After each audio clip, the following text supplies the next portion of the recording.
मैंने पूछा how are you. Fine.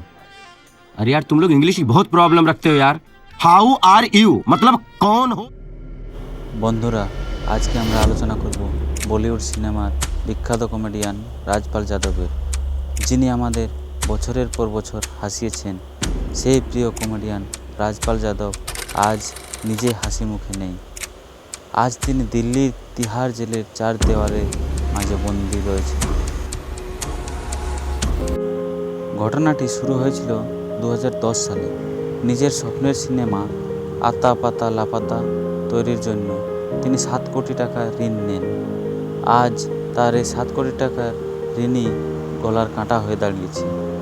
তার চেক বাউন্স হয়ে যায়। চেক বাউন্সের 7টি আলাদা মামলায় আদালত তাকে আর সময় দিতে রাজি হননি, তাই আদালত তাকে গ্রেপ্তার করেছিল।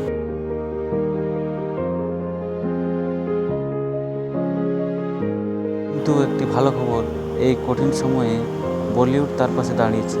যেমন সালমান খান, অজয় দেবগান, এছাড়াও সোনু সুদ তাকে নতুন সিনেমায় কাজের প্রস্তাব দিয়েছেন। আরও অনেক বড় বড় অভিনেতা তাকে আর্থিক সাহায্যের হাত বাড়িয়ে দিয়েছেন। রাজপাল যাদব আদালতে করুণভাবে বলেন, আমার কাছে আর কোনো টাকা নেই। এই কঠিন লড়াইয়ে জয়ী হয়ে রাজপাল যাদব আবার আমাদের মাঝে ফিরে আসুন, এটাই আমরা সবাই কামনা করি।